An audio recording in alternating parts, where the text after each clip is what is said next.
it's calibrating, and then it measures the temperature within the tank, which in this case is 106.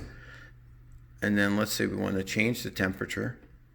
It's currently set for 185. We can drop it down. Let's say 175.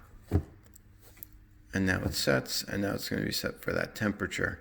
The out means that the relay is sending heat to the unit until it reaches that temperature. Let's say we want to raise the temperature to 190. You just hit that up arrow, and that's all you need to do.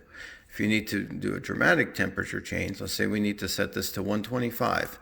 You press it at the temperature and you just hold it down. And it scrolls very quickly to whatever temperature. Wow, 10 degrees. That's way too much, too little.